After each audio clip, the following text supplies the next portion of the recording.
do Natal, nós vamos então trabalhar esse texto em uma breve meditação. Lucas capítulo 2, 8 a 11, eu convido você a se colocar em pé e ler comigo em voz audível esses versículos.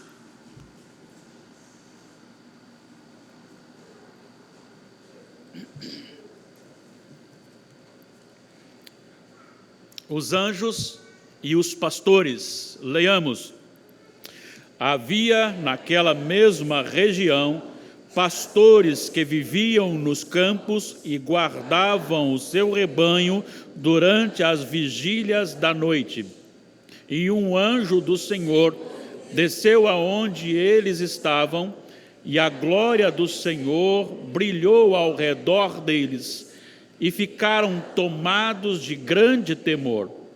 O anjo, porém, lhes disse: não temais, eis aqui vos trago boa nova de grande alegria, que o será para todo o povo. É que hoje vos nasceu na cidade de Davi o Salvador, que é Cristo, o Senhor. Eu quero convidar, mesmo assentado, o presbítero Felipe, nos conduza em oração, pedindo a bênção de Deus sobre a nossa vida por iluminação.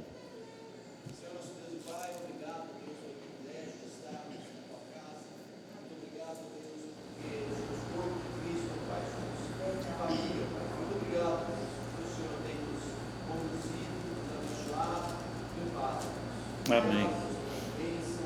Obrigado, Senhor, pelo privilégio de poder te servir. Amém. Agradecemos, ó Pai, Pai, a Deus, pastor, pedimos, ó Pai, que o Espírito Santo, Deus, possa abençoar, ó Pai, e através dele, ó Pai, a tua palavra possa chegar aos nossos corações. Amém. Essa oração que nós estamos fazendo, em sangue de Cristo Jesus. Amém. Amém. Os irmãos podem se assentar.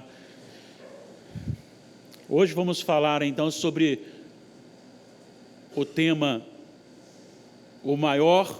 a maior mensagem proferida, ou a maior informação recebida. Pense comigo um pouquinho.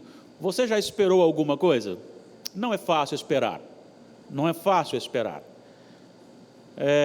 Nós temos aqui um casal que marcou a data de casamento com o pastor com mais de um ano de antecedência.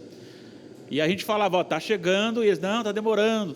E esperar não é fácil, quando pensa que não, chegou. E chegou o dia, já está aí chegando o mês do casamento.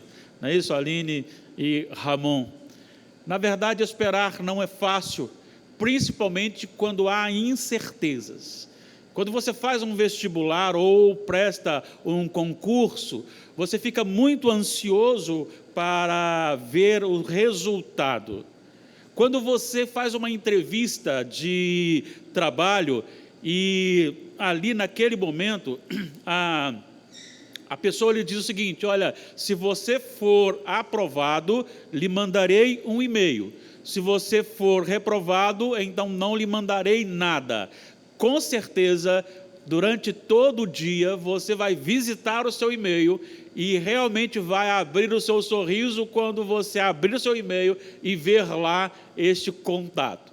Realmente, assim, é maravilhoso você receber uma boa notícia. E a maior notícia que o mundo já recebeu é justamente o que nós comemoramos, que é o nascimento e ministério do Senhor Jesus.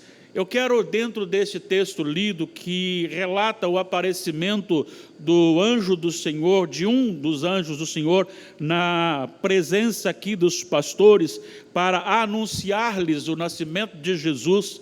Eu quero apenas reler aqui o que o anjo disse, e quando ele aparece e há um movimento, diz o texto que a luz brilhou ao redor deles, e eles ficaram tomados de temor. A palavra do anjo foi: não temais, eis que vos trago boa nova de grande alegria, que o será para todo o povo. Mensagem de grande alegria, que o será para todo o povo. E ele então expõe a mensagem. Que mensagem é esta? Versículo 11. É que hoje vos nasceu na cidade de Davi o Salvador, que é Cristo, o Senhor. eu quero trabalhar dentro apenas de duas palavras, dois títulos dados aqui a Jesus Cristo.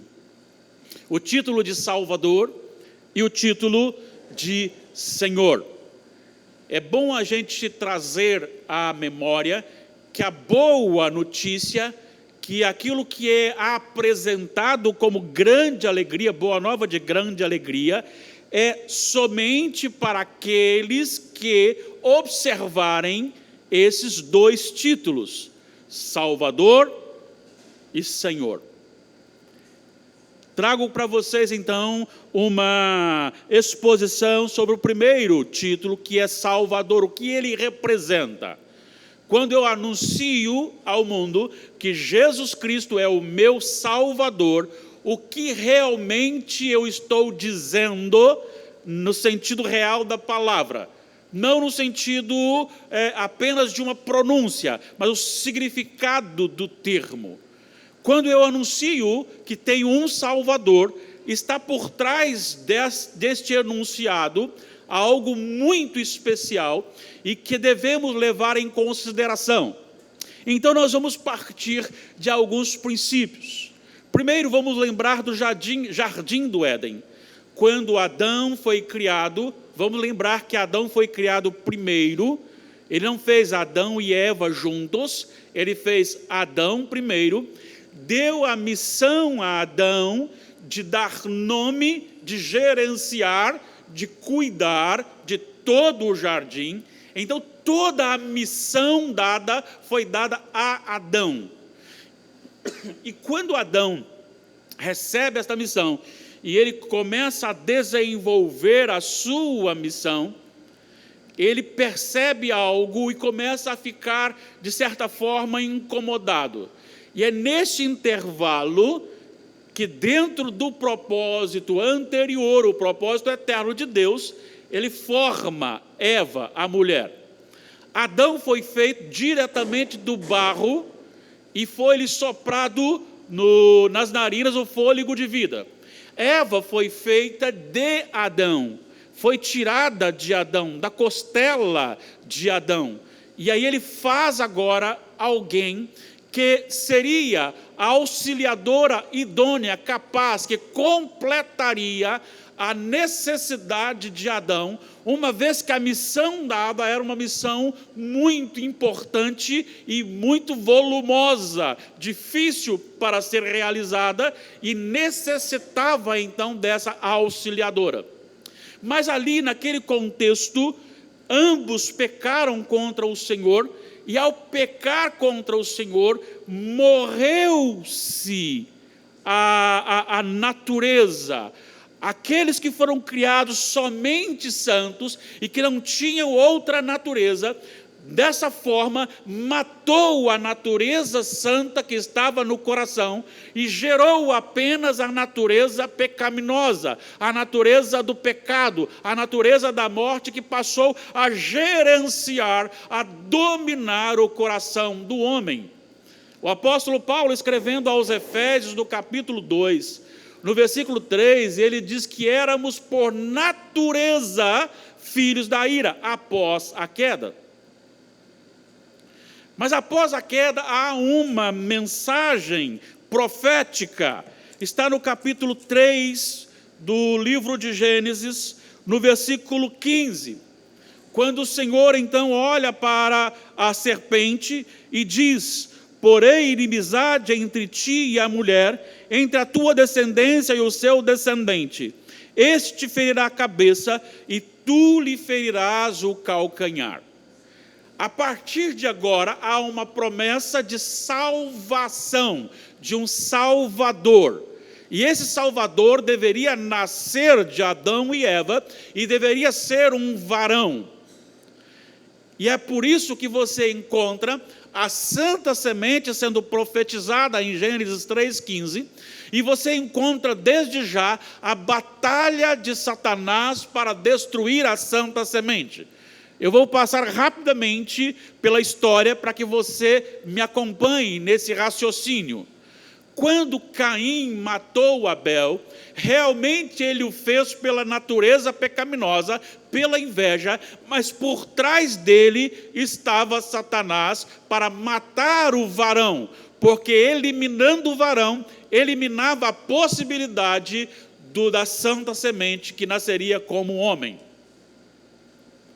Nós temos logo em seguida o povo de Israel no Egito, e Faraó, por causa da fertilidade do povo israelita, crescimento volumoso do povo israelita, Faraó ordena que deixassem apenas as meninas viverem, e que todos os meninos que nascessem, as parteiras deveriam matar. Embora haja um contexto de que não podemos deixar este povo evoluir e crescer, por trás estava Satanás também tentando destruir a santa semente, porque mataria o possível varão prometido no jardim do Éden. No segundo livro dos Reis, você tem Acasias sendo morto, e a sua mãe Atalia, segundo Reis 11, sua mãe Atalia assume o trono, e ela então manda matar todos os seus netos. A razão é o seu coração endurecido, a razão é o seu coração corrompido, a razão é justamente tomar o poder, mas por trás disso está Satanás para destruir a família real, porque matando os meninos possivelmente mataria a santa semente. Quando Jesus nasceu, e aqui os reis vão e se aproximam, Herodes toma conhecimento, e quando eles anunciam que nasceu o rei dos judeus, Herodes sarcasticamente, de uma maneira muito melindrosa e buscando manter o seu poder, ele diz: vão lá, descubram onde ele está, me informe para que eu também possa ir lá. E avisados pelo Senhor através do sonho, eles saíram por outro caminho, e quando Herodes percebeu isto, Herodes mandou matar todos os meninos de 2 anos para baixo. Ali estava o coração de Herodes, ali estava a busca pelo poder, mas por trás disso estava Satanás para destruir a santa semente. No jardim do Éden, no deserto, após Jesus ser batizado e ele ser levado pelo Espírito Santo, Satanás agora entra direto com ele, e lhe faz a promessa ou a proposta mais beneficente para aquele que receberia, que se possa imaginar. Satanás, entre os seus argumentos, ele diz: olhe toda a glória deste mundo, tudo isto te darei, se prostrado me adorares. Qual que era a proposta para Jesus? A cruz. Trocando em miúdos, Satanás estava dizendo assim: você vai obedecer o seu pai e ir para a cruz, é só me adorar, que em vez da cruz você ganha todo o reino deste mundo, para desviar, tirar Jesus da cruz. Você tem o apóstolo Pedro, que confronta o Senhor Jesus, dizendo: não, mestre, de forma alguma, tu não podes morrer, e tem uma coisa, eu irei contigo até a morte. E o Senhor Jesus, olhando e sabendo que estava por trás, não era simplesmente um coração corrompido, que tinha algo a mais desse coração corrompido, o Senhor Jesus disse: arreda-te, Satanás, porque não cogita das coisas deste mundo. Quando chegam Jesus e os discípulos no monte onde ele foi preso, enquanto ele orava, a sua alma angustiou de tal maneira que ele suou gotas como de sangue. E ali estava Satanás como uma opressão psicológica para desviar com possibilidade Jesus da cruz. A cruz foi um sentimento para o diabo misto. Um sentimento de alegria por ver o Filho de Deus amaldiçoado naquela cruz, mas ao mesmo tempo era a sua derrota, e ele sabia e sabe disso. E sabe disso até hoje, tanto sabe disso até hoje, que ele tem lidado no coração de muitos que caminhavam bem no caminho do Senhor, e que hoje se desviaram da presença de Deus, porque Satanás está minando para tirar o povo de Deus da presença de Deus. O apóstolo Pedro diz que ele anda como um leão rugindo em derredor, buscando as suas vítimas. Lucas diz que Jesus falou para Pedro: olha, você está aqui falando comigo, mas Satanás pediu para peneirar vocês, para tirar-lhe a sua fé, mas eu roguei por ti. Quando nós pensamos no Jesus como Salvador, nós pensamos justamente em nós como devedores, incapazes, impossível de alcançar o céu por nós mesmos.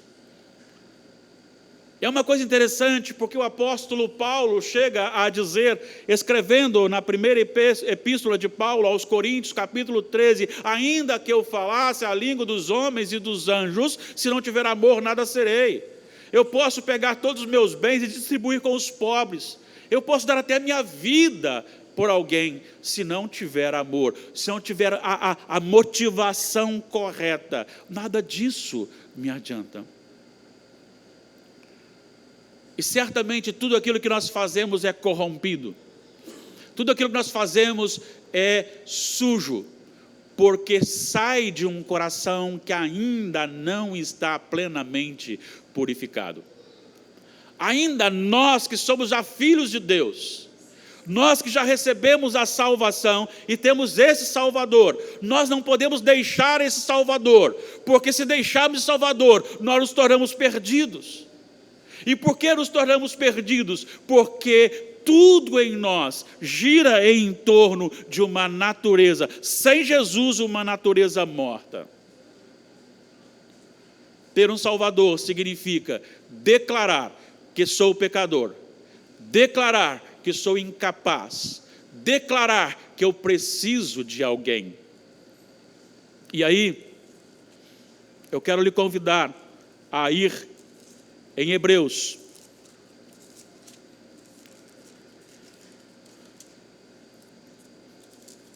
capítulo 4.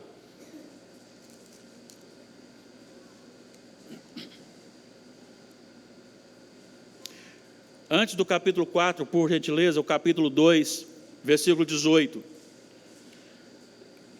Por isso eu preciso de um Salvador, e Jesus é o meu Salvador. Leiam comigo, por gentileza, vamos lá.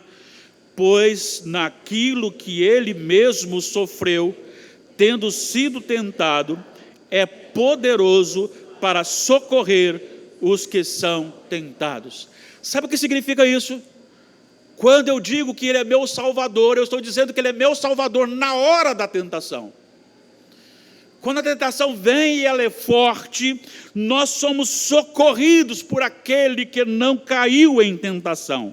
Capítulo 4, versículo 15, do mesmo Hebreus, nós encontramos: porque não temos um sacerdote que não possa compadecer-se das nossas fraquezas, antes foi ele tentado em todas as coisas à nossa semelhança, mas sem pecado. Esta é a alegria que nós temos no nosso Salvador.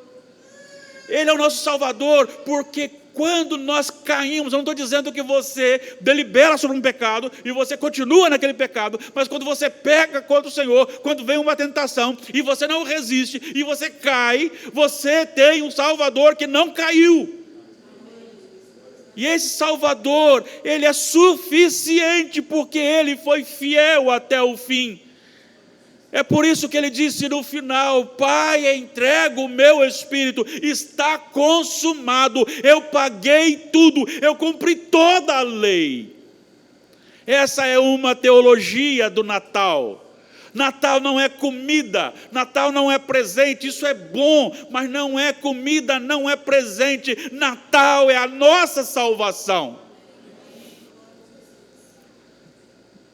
Então, quando eu digo Jesus é o meu Salvador, e eu me alegro com o nascimento dele, eu estou dizendo, eu sou pecador, e eu criei no meu Salvador. Eu só queria que você pensasse comigo na palavra crer, porque vamos entrar agora o segundo título. Primeiro, Salvador, agora, Senhor. Porque o texto diz, muito claro, é que hoje vos nasceu, na cidade de Davi, o Salvador, que é Cristo, o Senhor. É muito comum a gente ouvir pessoas dizer, Senhor Jesus, Senhor Jesus, Senhor Jesus, Senhor Jesus. É muito comum você lidar, principalmente aqueles que são bem do interior, e não é o nosso caso, não tem ninguém aqui dos mais antigos. Quando você chega perto da pessoa e diz assim, tudo bem? Aí ele segura a beirada do chapéu e diz, graças a Deus. Ele nem tira o chapéu, mas ele está dizendo, eu respeito Deus e estou tirando o chapéu para falar o nome de Deus. Se nós sairmos agora aqui e perguntarmos a todos aqui, Jesus é o seu Senhor, possivelmente você dirá, sim, Ele é o meu Senhor. Só que o problema, quando nós saímos aqui e encontramos ali alguém que está vivendo na podridão do pecado, ele também possivelmente dirá que o Senhor Jesus é o seu Senhor. E é necessário que nós lembremos que o Senhor nosso Deus nos libertou do império das trevas. Colossenses 1,13. Ele nos libertou do império das trevas, mas não é só nos libertou do império das trevas, e nos transportou para o reino do Filho do seu amor, no qual temos a redenção, a remissão, o perdão dos nossos pecados. Não significa que você foi tirado de um governo e entregue a você mesmo. Significa que nós fomos tirados de um governo da morte e das trevas, mas fomos colocados debaixo de um governo da luz, um governo soberano, um supremo governador, e que Ele é o nosso Senhor. Ele é o nosso Senhor. E quando pensamos na questão crer, e aí entra a minha definição, crer, a palavra fé, no original, no grego, tem a mesma raiz da palavra fidelidade. Esse tem sido o equívoco, porque no português são duas palavras diferentes. Você tem fé em Deus? Tenho. Você crê em Deus? Creio. Você é fiel a Deus? Não, eu não sou, infelizmente não sou não, mas eu creio em Deus. Então no português você tem duas palavras, mas no original, quando você afirma eu creio, você também está dizendo eu sou fiel. Eu sou fiel. E existe uma afirmação do próprio Deus sobre um homem na Bíblia. Esse homem era Jó. E o Senhor, juntamente com o autor do livro, primeiro o autor do livro, e depois o Senhor disse com acréscimos, observaste meu servo Jó, homem íntegro, reto, temente a Deus e que se desvia do mal. Não foram os profetas que disseram isto, não foi o rei que disse isto, não foi nem a esposa de Jó que disse isso, foi o próprio Senhor que conhece, que sonda os corações, que perscruta o mais profundo do seu ser. É Ele que disse isso a respeito de Jó. Homem íntegro, reto, temente a Deus e que se desvia do mal.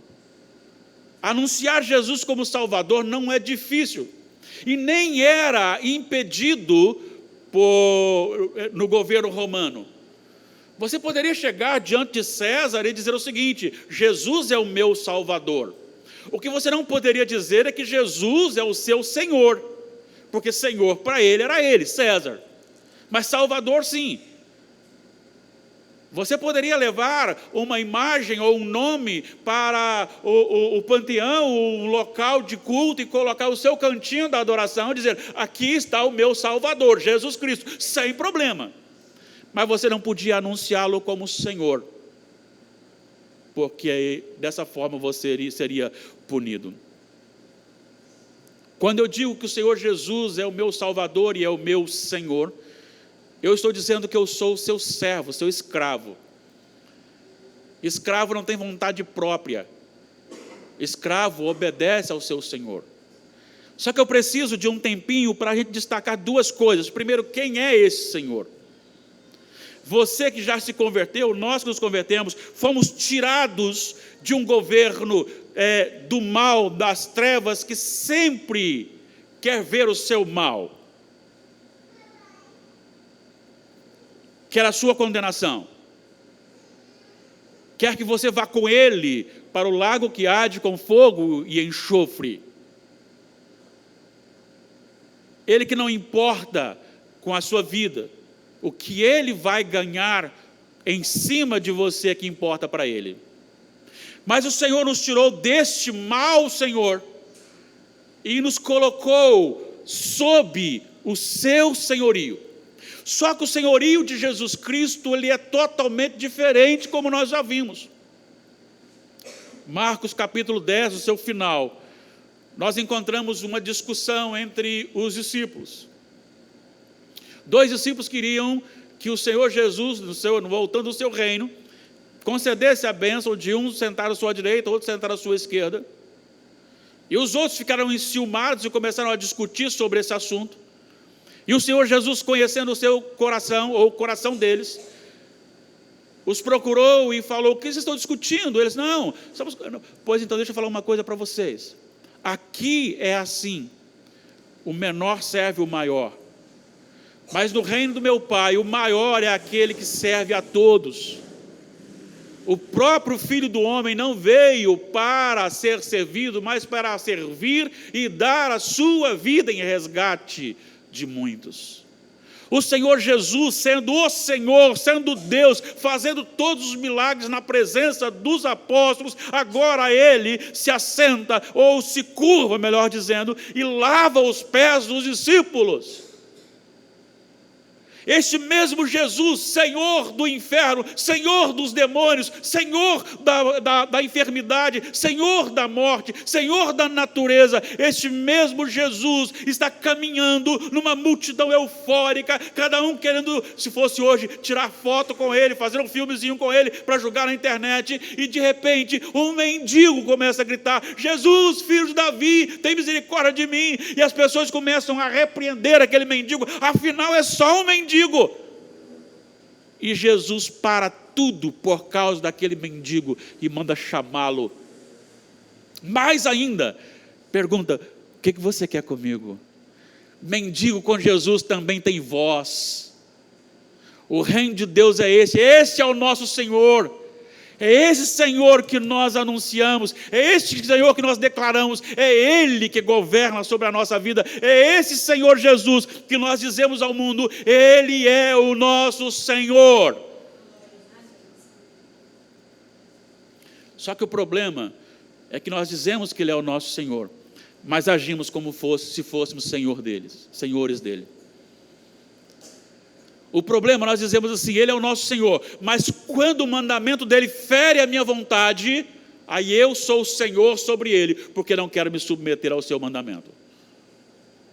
Se tem uma coisa que a Igreja Presbiteriana de Nova Brasília tem sofrido e sofre, é a maneira como as coisas têm acontecido e a normalidade, o relacionamento comum da pecaminosidade, dos relacionamentos contrários à vontade de Deus, que tem sido uma pressão.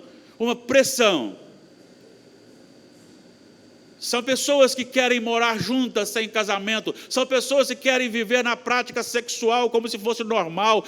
Não é o caso da nossa igreja como membros, mas essas pressões que vêm de fora. E às vezes algumas pessoas têm até declarado que a nossa igreja é bastante radical, e seremos sim, enquanto isso estiver de acordo com a palavra de Deus, com os mandamentos de Jesus, porque Ele é o Senhor da igreja, não sou eu. Ele é o Senhor da igreja, não é o presbítero Odair, presbítero emérito.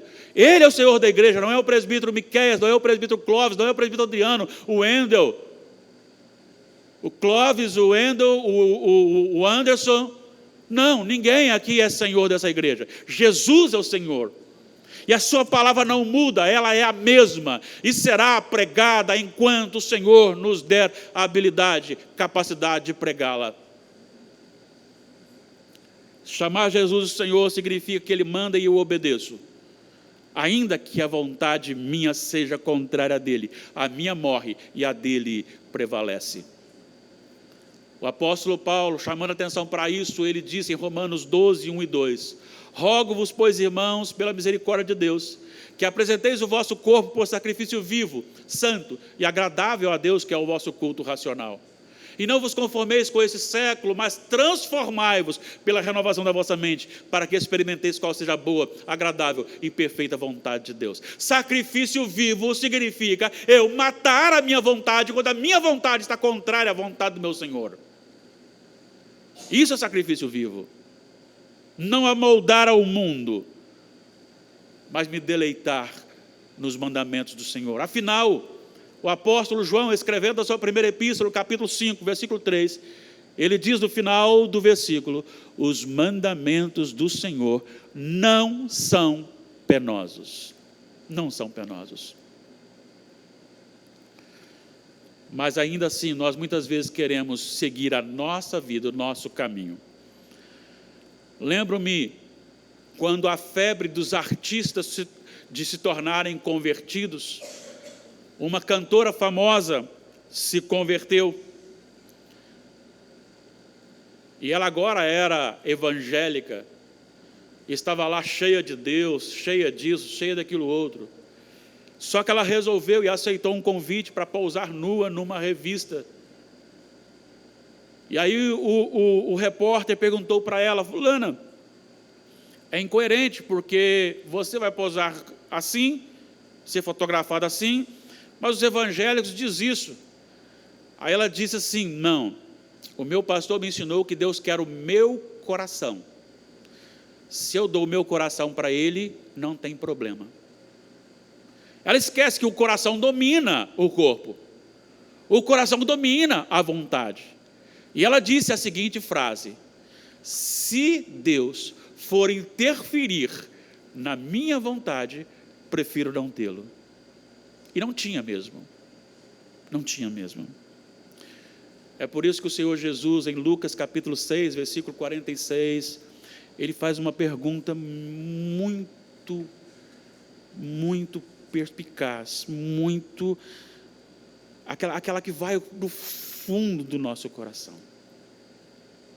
Eu queria encerrar com esta pergunta de Jesus para você que está aqui nesta noite, para mim também. Creio que todos nós aqui podemos dizer assim: o nascimento de Jesus é uma mensagem de boa nova, de alegria, porque afinal nasceu o meu Salvador e o meu Senhor. E eu encerro com as perguntas de Jesus em Lucas 6,46.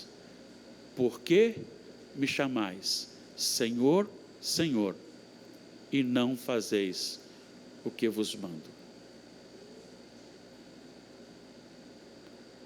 Diante dessa pergunta de Jesus, você agora poderia reafirmar que Jesus é o seu Senhor? A mensagem do Natal traz esta boa nova de alegria, em que você se sente pecador, incapaz de voltar a Deus, ser salvo. Você precisa então de Jesus, que fez o sacrifício perfeito, vencendo todas as suas fraquezas, para que nele você pudesse então voltar a Deus. E você o tem como dominador da sua vida e da sua vontade. Saiba de uma coisa: todas as suas e as minhas vontades, por mais prazerosas que sejam, se está contrária à vontade de Deus, elimina da sua vida, porque a vontade dele é boa, agradável e perfeita. Se o Senhor Jesus é o seu Salvador e o seu Senhor, coloque-se em pé.